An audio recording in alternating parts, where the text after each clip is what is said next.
artificial intelligence. It's embedded in our lives to a point where it's so ingrained we don't even notice it anymore. It's in our products, it's in our social media, it's from our apps that we use online to our online bank. It's in our hospitals. We're using it right now in a lot of treatments. It's integrated in how nurses use it, how doctors, administration, patients. It's ingrained in all hospitals. It's making our lives better. It has great potential. It could accelerate our understanding of many areas of study and research. But to paraphrase a famous Hollywood philosopher, with prodigious potential come prodigious risk. When people voice fears of artificial intelligence, very often they invoke images of humanoid robots run amok, Terminator. That might be something to consider, but that's a distant threat. What we need to fear most is not what artificial intelligence will do to us on its own, but how the people in power will use artificial intelligence to control us and to manipulate us in novel, sometimes hidden, subtle, and unexpected ways. Much of the technology that threatens our freedom and our dignity in the near-term future is being developed by companies in the business of capturing and selling our data and our attention to advertisers and others. Facebook, Google, Amazon. They can even diagnose your moods. They can know when you're sad. They can know when you're mad. And social media companies have been using AI technologies already. We're already using it to read all your metadata. We can read all of your scripts that you put on. We could also look deeply into your photos and know what you're posting. We know a lot about you through AI. Think of all the data that Facebook has on you. Every status update you ever typed, every messenger conversation, every place you logged in from, all your photographs that you uploaded there. If you start typing something and change your mind and delete it, Facebook keeps those and analyzes them too.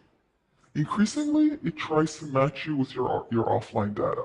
It also purchases a lot of data from data brokers. It could be everything from your financial records to a good chunk of your browsing history. So, what does this mean for us? Well, it means you and me and all of us can be manipulated. If I know how you're feeling and how you're doing, and I can track your patterns of data points, I can manipulate you. Feel sad? Shopping is a perfect therapy for you. Feeling angry? Donate to my political party. Vote for me. Though that's mood manipulation. We can target your moods and go straight after you. Now let's take an example. Let's say you want to sell plane tickets to Vegas, right? So in the old world, you'd think of some demographics to target based on experience and what you can guess. You might try to advertise to men between the ages of 25 and 35, or people who have a high limit on their credit card, or retired couples, right? That's what you would do in the past. Persuasion architectures can be built at the scale of billions, and they can target, infer, understand, and be deployed at individuals one by one by figuring out your weaknesses. By churning through all that data, these machine learning algorithms, that's why they're called learning algorithms, they learn to understand the characteristics of people who purchased tickets to Vegas before. When they learn this from existing data, they also learn how to apply this to new people. So if they're presented with a new person, they can classify whether that person is likely to buy a ticket to Vegas or not. So let's push that Vegas example a bit.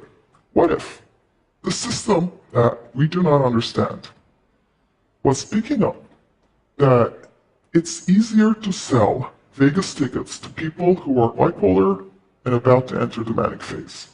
Such people tend to become overspenders, Compulsive gamblers, they could do this, and you'd have no clue that's what they were picking up on. Facebook can also very easily infer what your politics are, even if you've never disclosed them on the site, right? These algorithms can do that quite easily.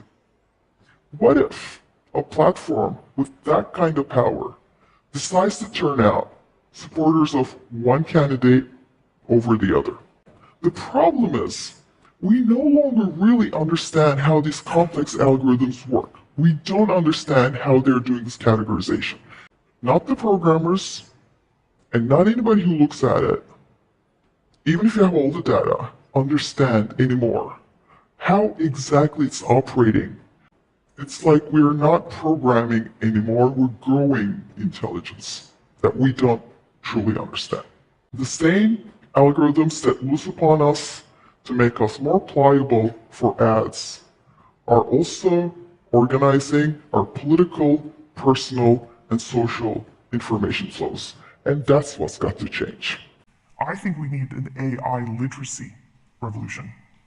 It is our duty as not politicians in business, but it's also about consumers and about citizens to step up and educate ourselves about what we're opting into. So the revolution is a complicated conversation that we need to have. We need frameworks, we need debates, we need understanding. We have to mobilize our technology, our creativity, and yes, our politics, so that we can build artificial intelligence that supports us in our human goals, but that is also constrained by our human values, constrained by our human values, constrained by our human values.